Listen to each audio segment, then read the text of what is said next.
C'est parti. Bonjour à toutes et tous. Bienvenue à ce Xème Midi Circulaire de la construction qu'on co-anime à ODIS, Cluster Bâtiment Durable Nouvelle-Aquitaine et 3R, Réseau Régional des Achats Publics Responsables. Aujourd'hui, on vous propose un temps retour d'expérience sur le territoire du Pays Basque avec comme intervenant Magali Artigue du syndicat mixte Biltagarbi qui va un peu nous présenter le contexte et puis un peu tout ce que vous avez fait depuis quelques années. Ça fait un moment, presque une dizaine d'années que vous travaillez sur ce sujet.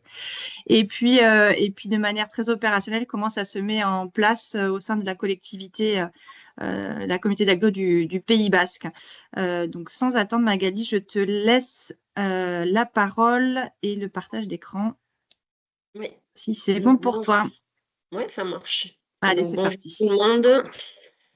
Donc, je suis Magali Lartigue, je suis chargée de mission au syndicat Biltagarbi. Donc, le syndicat Biltagarbi, c'est un syndicat de traitement des déchets, donc ordures ménagères et collecte sélective.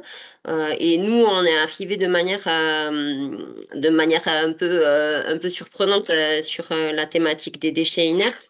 Parce qu'en fait, on se retrouvait sur un territoire où, bon voilà, un peu comme partout, les déchets de la construction, ça représente une quantité phénoménale de déchets bien plus importante que les ordures ménagères.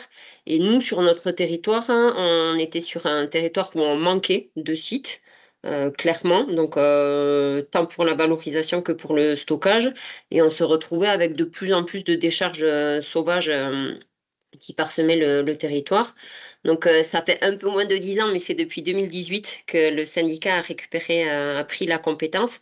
Donc sur la valorisation et le traitement des déchets inertes autres que les déchets ménagers. Donc nous, on est vraiment arrivé avec le focus déchets sur la thématique du BTP. Donc, depuis 2018, il y a un travail qui a été fait sur la construction d'un schéma directeur autour de 3 axes. Donc, on a un axe sur la prévention et l'éco-conception, on a un axe sur la gestion des déchets, donc là, ça va être plus nos propres sites qu'on exploite parce qu'on a récupéré des sites en même temps qu'on a pris la compétence.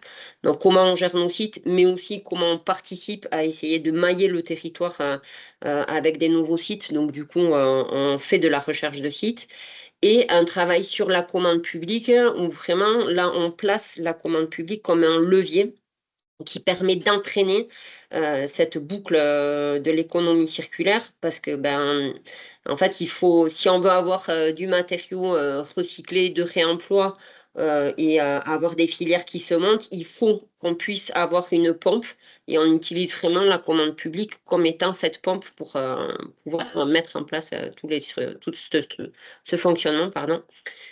Donc le schéma directeur chez nous, il est animé, c'est un comité de pilotage qui le dirige et on a fait un choix un peu ambitieux où on a voulu mettre beaucoup de monde autour de la table, donc histoire de poser les choses. Donc actuellement, on a 25 structures, donc c'est pratiquement une soixantaine d'adhérents. Mais là encore, c'est vraiment d'avoir les problématiques de tous les acteurs sur ce sujet-là. Donc, on a des acteurs publics, mais on a aussi les fédés, on a les acteurs du monde agricole pour la recherche de sites, pour pas créer de problèmes dans notre recherche par rapport à d'autres problématiques. Donc, voilà. Donc, ces structures-là animent le schéma directeur. Donc, nous, le schéma directeur, en fait, il y a une stratégie d'action qui a été mise en place donc sur chacun des axes. Donc, je ne vais pas vous faire le détail, puisque nous, la demande du jour, c'est plus de zoomer un peu sur le travail qui a été fait sur la commande publique. Donc, la commande publique, il y a vraiment des enjeux derrière, sachant que dans les Pyrénées-Atlantiques, 70% des déchets inertes, donc qui sont la plus grosse partie des déchets du BTP, sont issus de la commande publique.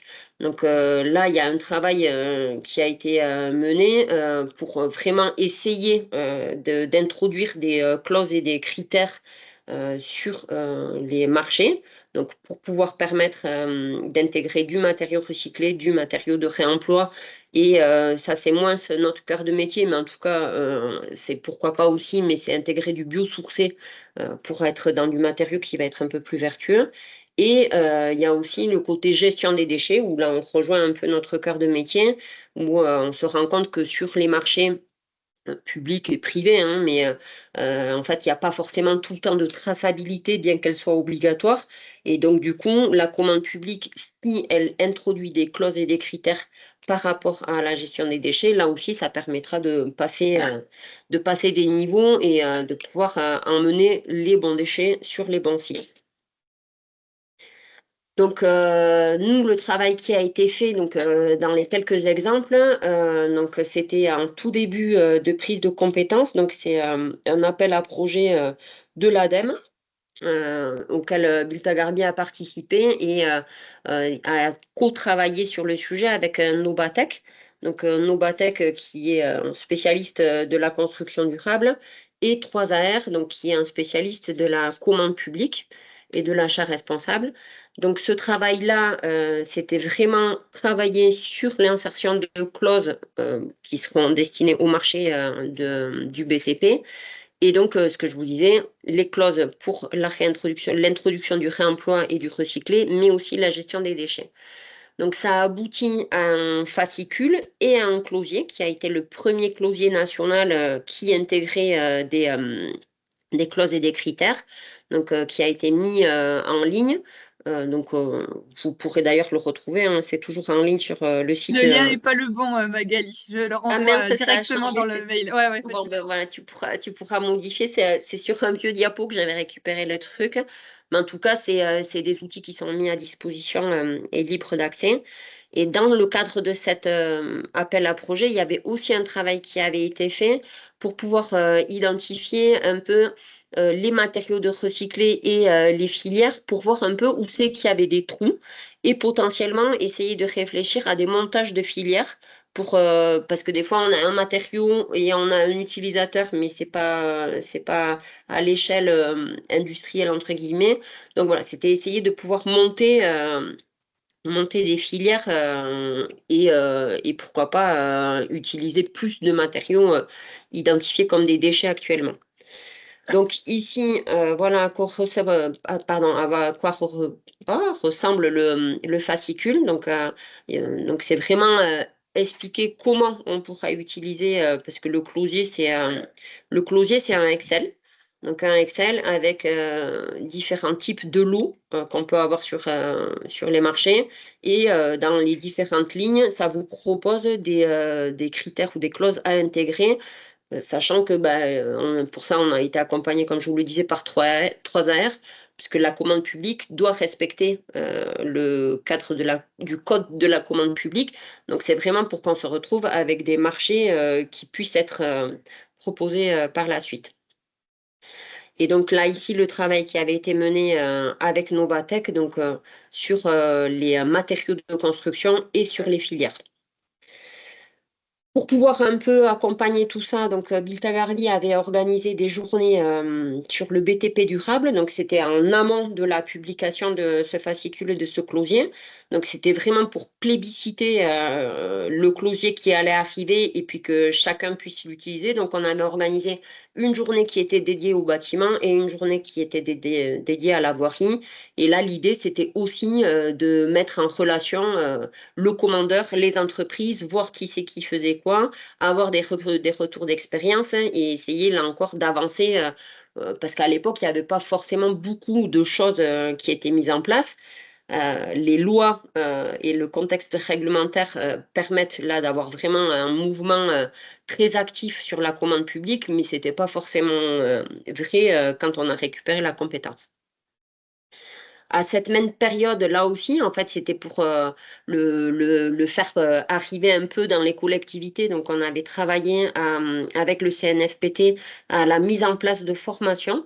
Donc, c'était pour donner des clés à ceux qui construisaient les marchés, parce qu'on a les spécialistes de la commande publique quand on est sur des grosses collectivités, mais il ne faut pas oublier qu'il y a aussi pas mal de collectivités qui n'ont pas de spécialistes sur la commande publique et qui ont aussi des envies de faire des choses. Donc, c'était aussi pouvoir leur donner des débuts. Et même si, dans un premier temps, ça se voulait un peu modeste, mais en tout cas, c'était pour pouvoir enclencher le changement. Dire aux autres ce qu'il faut faire, c'est bien. Se l'appliquer à soi-même, c'est mieux. Donc du coup, là, on est en train de travailler. Les travaux ont débuté. Donc le siège du syndicat, donc qui se trouve à Bayonne, on va faire une extension du siège. Donc ça va être le bâtiment là qui va être en vertical. Donc, ce siège-là va permettre d'accueillir plus de bureaux de Bilta Garbi, mais aussi d'accueillir une partie du service collecte des déchets de nos adhérents de l'AGLO, donc de la communauté d'agglomération Pays Basque. Et en fait, sur ce projet-là, il y avait une réelle volonté du coup de montrer, d'être un peu sur un projet pilote et vitrine, que en fait, ok, quand on a une ambition, on peut la mettre en pratique et essayer d'intégrer, là encore, du changement dans ses propres marchés. Donc, sur ce bâtiment-là, nous, on était sur un espace qui était un peu contraint. On est dans un environnement qui est boisé. Donc, c'était respecter le lieu dans lequel on s'intégrait, essayer de prendre le moins de surface au sol. On est dans une problématique de ZAN. Donc, on nous demande d'artificialiser le minimum de surface. Donc là, c'était aussi la volonté d'aller plus sur du vertical que d'aller sur de l'horizontal. Et on était donc dans le choix des matériaux qui a été fait, là aussi on voulait on voulait passer un cap. Donc il y a beaucoup de matériaux qui vont être mis en place pour permettre une inertie du bâtiment, d'avoir moins besoin de le chauffer, plus besoin de le ventiler avec des climatisations, mais être vraiment sur de la ventilation naturelle. Et dans le choix des matériaux, en fait, sur notre siège, on a un peu plus loin une ancienne ferme qui au départ, on avait pour projet de faire un centre pédagogique à l'intérieur de cette ferme, sauf que la ferme était vraiment en trop mauvais état et pour accueillir du public, c'était impossible. Donc, cette ferme, il fallait la démolir ou nous, on a fait le choix de la déconstruire. Donc, il y a eu un travail qui a été fait, donc une étude ressources qui a été menée. Donc, une étude ressources, ça permet d'identifier le potentiel du bâtiment, qu'est-ce qu'on peut garder, qu'est-ce qu'on ne peut pas garder, et donc soit pour être réintroduit dans son propre projet, soit pour être revendu et être utilisé sur d'autres projets. Donc, cette étude ressources, en fait, ça donne là aussi, c'est un Excel, et puis ça identifie les différents matériaux qu'il y a et ça propose, en fait, déjà, ça explique est-ce que c'est facile à déconstruire ou pas. Et après, il y a une réflexion qui peut être faite de comment on va pouvoir les réintégrer sur le projet. Donc, ici, sur ce bâtiment, c'est beaucoup les tuiles. Donc, les tuiles qui vont être réintroduites. Donc, ici, là, quand on voit sur le projet, les entre-fenêtres, là, qu'on voit, en fait, ça va être les tuiles du bâtiment de la vieille ferme qui vont être réutilisées pour permettre de faire la chape extérieure du bâtiment. Donc voilà, là c'est un peu un résumé de toutes les ambitions qui avaient été faites sur ce projet-là pour vraiment dire à un moment, quand on veut, on peut réussir à mettre en place des choses. Donc forcément, il y aura des choix à faire, notamment des choix économiques, parce que pour le moment, il y a quand même des choses qui vont coûter un petit peu plus cher, mais voilà, donc des difficultés aussi, et ça permet de croiser les projets avec d'autres, de savoir là où on a eu des réussites, là où on a eu des difficultés. Ça, Iban pourra vous en parler mieux que moi dans la deuxième partie de la présentation. Donc justement, le travail qu'on a fait, notamment en partenariat avec IBAN, donc c'est un accompagnement de la CAPB. Donc la CAPB, c'est la communauté d'agglomération Pays Basque, dont je vous parlais tout à l'heure, qui est un de nos deux adhérents. Donc là, on a fait un travail sur la commande publique où depuis 2020, en fait, c'était vraiment là aussi essayer d'introduire ces clauses et ces critères, mais de manière très concrète sur les marchés qui étaient portés par l'aglo. Donc là, pour ce travail, on a été aussi accompagné par 3AR parce que c'est les spécialistes de l'achat public et donc du coup derrière qui permettent là encore de sécuriser les marchés, ce qui est quand même essentiel pour les collectivités. Donc, l'idée de cet accompagnement, c'était de réunir tous les services qui étaient potentiellement producteurs de déchets inertes pour nous, voire d'autres déchets, mais en tout cas, la masse étant les déchets inertes. Donc, il y a eu plusieurs ateliers qui ont été menés et en fait, la finalité de ce travail, ça a été la rédaction de boîtes à outils. L'agglo, en fait, pour avoir un peu une idée, c'est quand même une grosse structure chez nous. Donc, il y a beaucoup de services et ces services étant interconnectés. Et donc, l'idée, c'était vraiment de rassembler les gens autour de la table et d'essayer de comprendre les freins et les motivations de chacun parce que vraiment, on arrivait avec des acteurs autour de la table qui n'étaient pas du tout avec le même niveau de sensibilité. Donc, dans le bilan de ce travail qui a été mené, on avait 7 services différents, donc 7 services producteurs de déchets inertes, donc une quinzaine de participants. Donc, on avait la commande publique, bien entendu, qui était motrice dans le programme qui a été mené. Et en fait, en chemin, il y a le service transition énergétique, planification écologique qui a été créé au sein de l'AGLO. Donc, c'est vraiment un service transversal qui travaille avec tout l'ensemble des services et qui porte cette nécessité de transformation écologique. Et donc là, on avait deux collègues, une spécialisée sur l'achat responsable et une spécialisée sur l'économie circulaire, qui ont rejoint le programme. Donc, il y a eu 6 ateliers, 2 boîtes à outils, une spécialisée sur la voirie et une spécialisée sur le bâtiment. Par contre, au sein de ces échanges, on s'est quand même rendu compte que la boîte à outils, en fait, c'est un très bel outil parce qu'il est hyper complet. Sauf que quand on arrive avec un niveau de connaissance ou de motivation qui est un peu plus faible, je dirais, il était difficile à acquérir et à mettre en pratique. Donc, avec le service commande publique et le service transition, il y a eu un travail qui a été fait où vraiment, en fait, c'était un document cadre beaucoup plus simpliste, mais qui permet d'avoir des ambitions premières. En fait, on s'est dit qu'il valait mieux travailler et monter dans l'échelle de la virtuosité plutôt que de vouloir atteindre tout de suite les sommets et puis finalement pas y arriver. Donc, en fait, ce document interne, c'est vraiment poser les bases tant sur les accompagnateurs, hein, sur le choix des maîtres d'œuvre qui vont être faits. Parce qu'en même temps, si on a un maître d'œuvre qui conseille mal une maîtrise d'ouvrage, ben, on ne va pas aller très loin. Et après, être sûr aussi qu'on va avoir des entreprises qui pourront répondre au marché qu'on va mettre en place. L'agglomération, elle fait déjà aussi un gros travail là, depuis 2023, depuis sa création. Donc, en fait, l'agglo est soumise à un SPASER.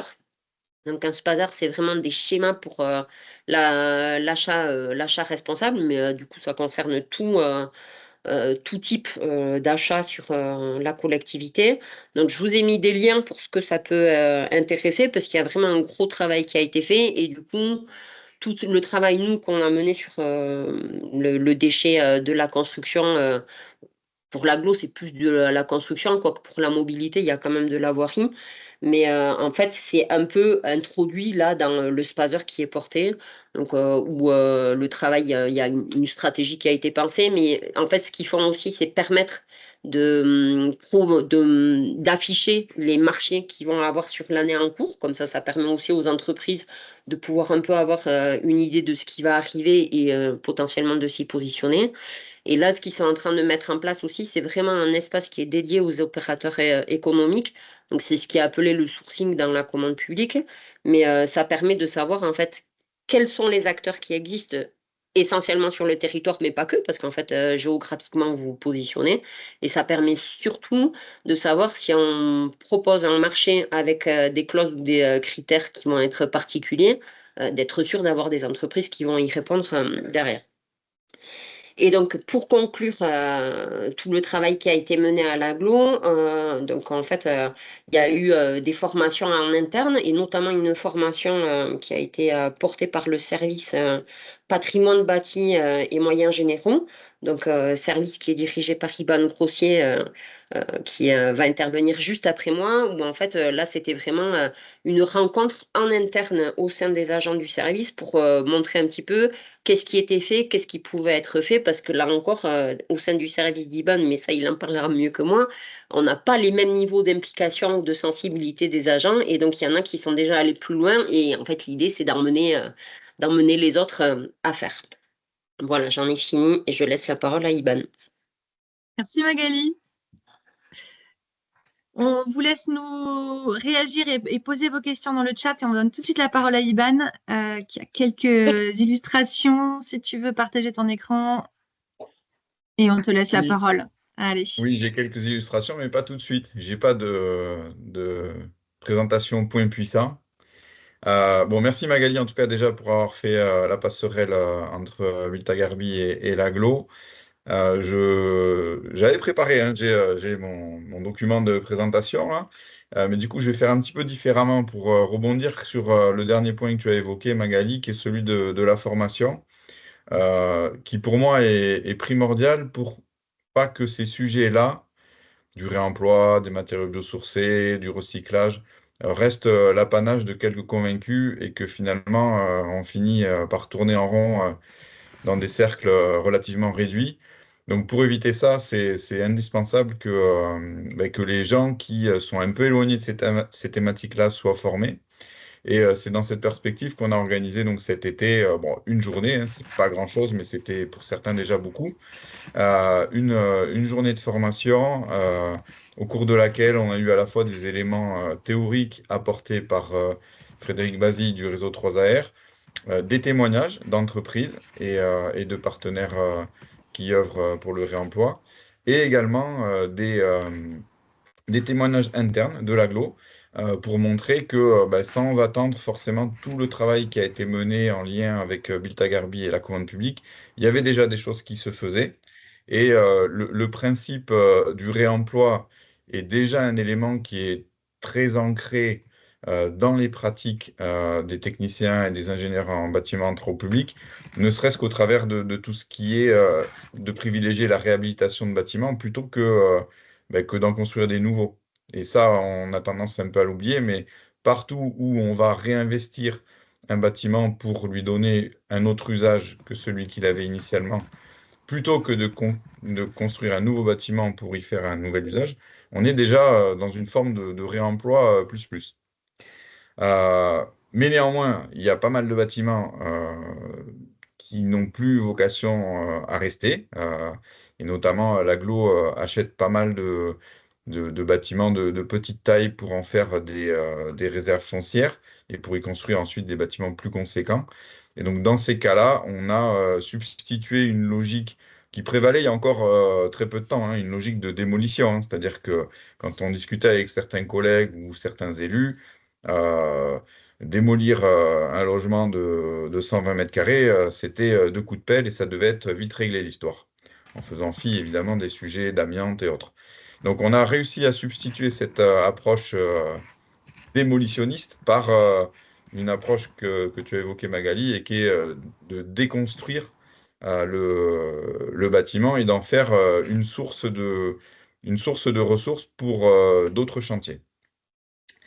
Donc, pour répondre à Anne, là, oui, j'ai des petits exemples à vous montrer. Euh, alors, en partage d'écran, ça marchait tout à l'heure, il n'y a pas de raison que ça ne marche pas là. Euh, Sauf que je ne l'ai pas là, le truc, mais c'est pas grave. Attendez, je recommence. Tac. Euh, donc, ok. Partager, fenêtre. Le suspense. Non, là, ouais, c'est pas, On a pas fait le test volontaire. pourtant avant. On Euh, sait que ça marche. On sait que ça marche. ouais, mais oui, C'est bon, ça voilà. Ok. fonctionne, Iban, c'est bon, nickel. Ouais. Bon. Et là, j'ai appris comment on mettait en plein écran, donc je vais le faire là, si j'y arrive. Sinon, je pense que les gens voient. Ouais, c'est là. Tac. Voilà, bon, j'ai trois petits exemples comme ça. Je vais passer assez vite dessus, mais je pense que les images sont plus parlantes que le propos. Donc, premier exemple, c'était un ancien logement qui a été pendant longtemps squatté et fortement dégradé. Donc sur lequel, ça a été dit par Magali, donc je ne m'épanche pas davantage dessus, mais où a été fait un diagnostic ressources avant de faire intervenir un prestataire pour réaliser la déconstruction de ce bâtiment. Donc l'idée, c'était aussi de mettre en image la diversité des matériaux qui peuvent être extraits de ce type de chantier. Donc là, en l'occurrence, des tuiles, des éléments de toiture, structure bois. Mais ça peut être également, c'est pas illustré là, mais ça peut être des radiateurs en fonte, ça peut être des éléments de sanitaire, enfin ce genre de choses. La particularité, donc je vous donne pas lecture, hein, vous le voyez par vous-même, mais les éléments de, de quantité qui ont été extraits de ce chantier-là, avec comme particularité aussi, et ça reboucle sur ce que je disais tout à l'heure sur l'aspect formation, la participation d'une vingtaine d'étudiants de l'ISABTP, qui est une école qui forme en 5 ans là, des ingénieurs là, sur le Pays Basque. Donc ça participe aussi d'une sensibilisation de ces étudiants à des pratiques qui ne sont pas forcément celles qu'on trouve dans les manuels de BTP classiques. Ensuite, sur une autre illustration, hop, là.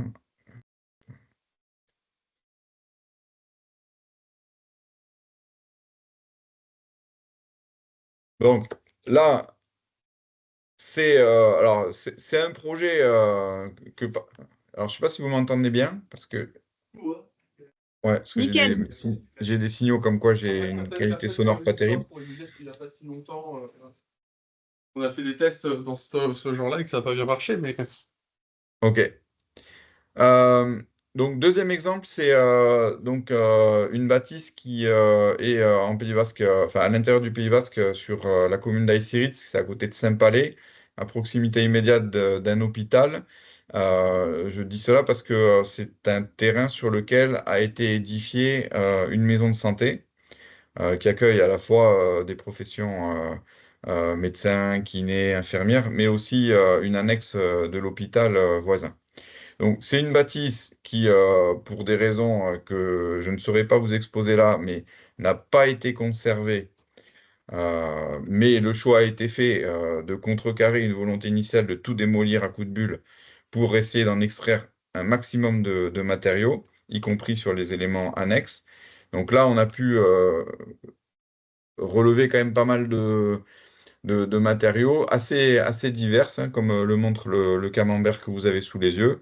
Donc ça va de tout ce qui est couverture charpente, mais aussi des éléments de menuiserie, de boiserie, des parquets qui étaient en très bon état, ainsi que quelques éléments d'électroménager qui avaient été installés peu de temps de cela pour cette bâtisse.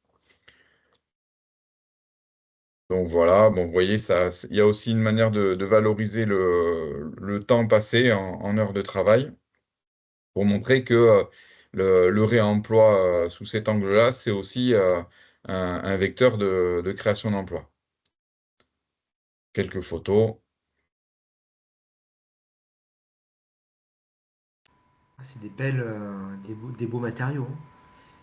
Oui, Et vous n'avez pas conservé l'ardoise? Enfin, je sais pas si c'était de l'ardoise ou alors pas. sur ce bâtiment-là, alors, je ne sais plus si ça apparaît dans les photos.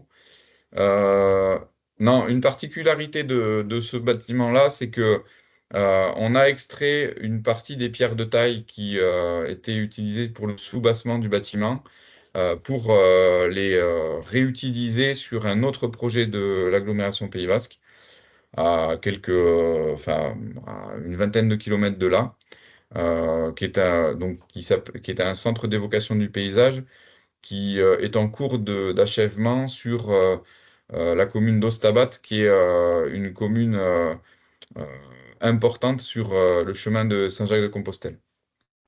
Et du coup, vous avez stocké sur place, c'est ça?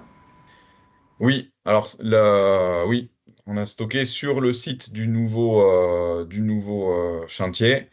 avec, bon, je peux le dire dès maintenant, mais bon, où on touche aussi du doigt la difficulté de faire ancrer ces nouvelles pratiques, notamment chez les artisans et les entreprises, puisque, bon, il y a eu sur cette opération-là en particulier, moi, ce que je qualifie un peu de gens qui ont, enfin, c'est pas qui n'ont pas été honnêtes, mais qui ont cherché finalement à s'approprier les pierres au motif qu'elles n'étaient pas du tout faites pour ce qu'on voulait en faire sur l'autre chantier et que c'était une erreur de notre part de vouloir les réutiliser.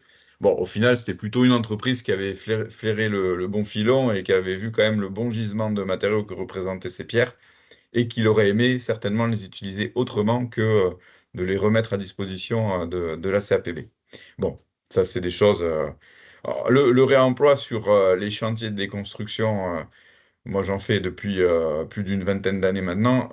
Heureusement que, avant que les maîtres d'ouvrage s'y intéressent vraiment, il était d'usage que les entreprises se récupèrent qui telle menuiserie, qui tel parquet, qui tel ensemble de cheminées ou quoi. Bon, dans la réalité, tout ne partait pas à la benne, même il y a déjà plusieurs dizaines d'années de ça. C'est tant mieux d'ailleurs. Et pour terminer, dernière opération qui est en termes de volume plus conséquente que les deux précédentes. On a sur le Pays Basque là un centre européen de fret qui fait circuler des trains entre la commune de Mouguer, donc au Pays Basque, et le nord de la France. Et donc ce centre européen est juste à côté d'où on a nos bureaux et avait été construit dans une emprise destinée à recevoir à moyen long terme un nouveau faisceau ferroviaire, avait été construit un centre technique de contrôle des poids lourds. Il y a une quinzaine d'années de ça.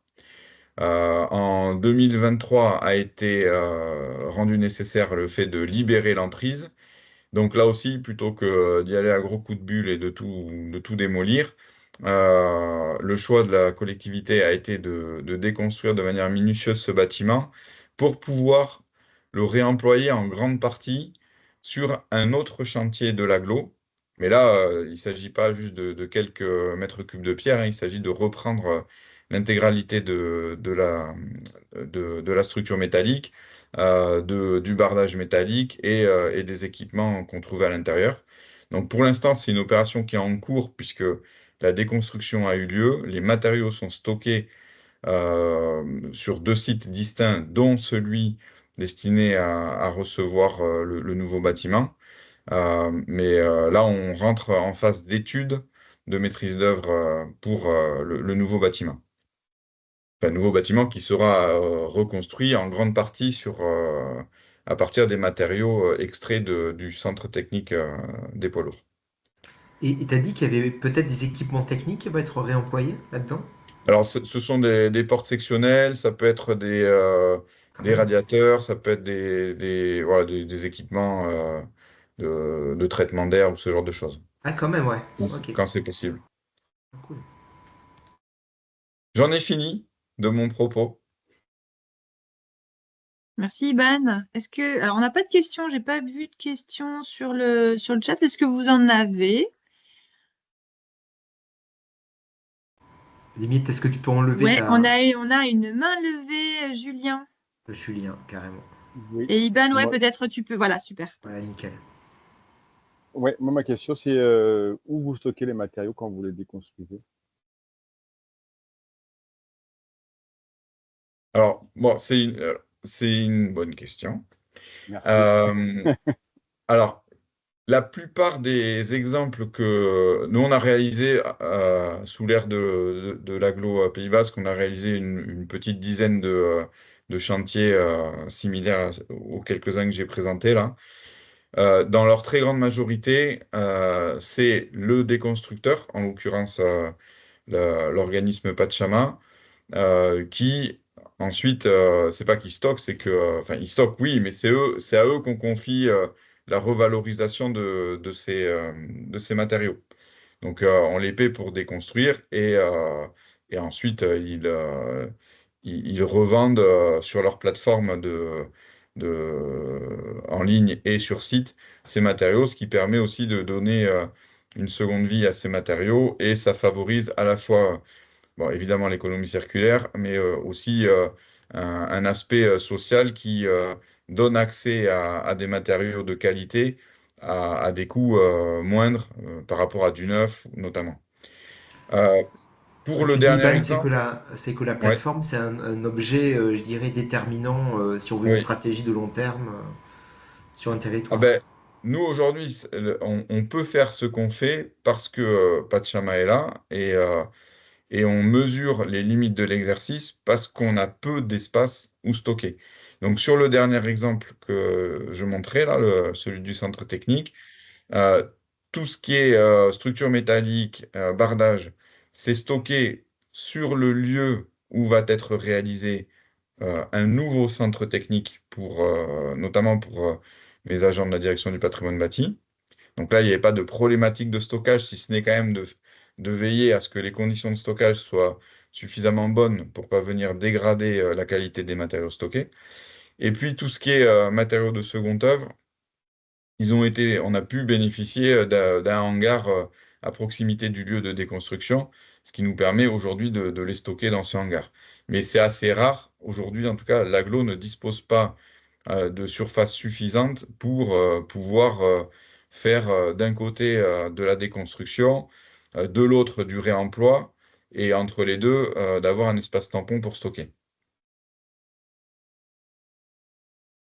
Bah, si je peux rajouter, c'est pour ça que Pachama particulièrement, en fait, ils essayent vraiment de plébisciter leur plateforme, enfin leur mise en vente des produits sur le chantier. Où, du coup, bah, forcément, si les gens viennent directement sur leur chantier, ça leur évite, eux, ils ont un local hein, sur Bayonne, là, qui est bien placé parce qu'ils sont sur un secteur qui est stratégique. Mais en tout cas, forcément, s'ils ont du matériau qui est déjà parti, ça leur enlève de la manutention et leur local, c'est le problème de foncier dont parlait Iban, mais qui est assez national de tout ce qu'on entend parler. Enfin, voilà, si ce qui a déjà été vendu n'a pas besoin d'être rapatrié sur leur local. Vous pouvez repréciser, Pachama, quelle est la surface en fait de stockage ou de traitement de matériaux qu'ils ont? Vous vous rappelez? Non, je ne me rappelle pas, mais pour connaître les lieux et dans la mesure où ils sont logés dans un bâtiment qui appartient à l'agglo, ça doit être, je ne veux pas dire de bêtises, mais ça doit être, je sais pas, aux alentours de 2000 mètres carrés ou un truc comme ça. Mais Ouais, c'est correct. C'est correct, ouais. ouais, Ok. oui, c'est correct, mais c'est vite plein. C'est vite plein. Ok, c'est ça ton Oui. retour d'expérience, c'est que 2000 mètres carrés malgré tout, c'est vite plein. Oui, mais ne restons pas, enfin, on pourra vérifier Ouais. si tu veux, David, on regardera directement avec les gens de Pachama, parce que là, c'est vraiment à Biste de Naz, hein, je dis ça comme ça. Je voulais juste préciser aussi que une action de réemploi qu'on ne perçoit pas forcément comme ça à brut pour point, mais qui est celle du mobilier, hein, où l'agglo, là, depuis maintenant 3-4 ans, a opéré un virage radical par rapport à ça, puisque de manière très très très majoritaire, le mobilier que l'agglo achète est du mobilier de réemploi au travers de l'association EIMA, qui est un organisme qui capte du mobilier dans des grands bureaux, alors beaucoup sont sur Paris, et mais qui leur donne une deuxième vie, bon, sachant qu'ils auraient pu continuer leur première vie pendant encore des années et des années, hein. Mais bon, on bénéficie de la société de consommation. Mais je le disais parce que ça fait du mobilier quand même à petit prix, euh, et pour les finances publiques, c'est bien aussi.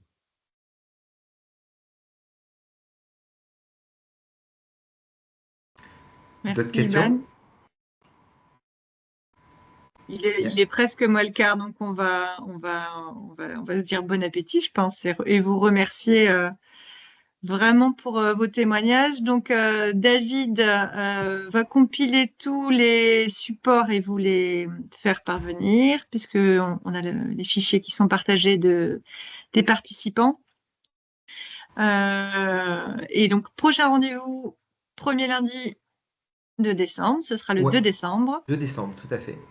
Et on va Voilà, parler de métabolisme urbain. Voilà. voilà. Et ben, bon appétit, Bon encore appétit, à très merci bientôt. et à bientôt. Au revoir. David, on se garde 2 minutes. Tu peux arrêter la.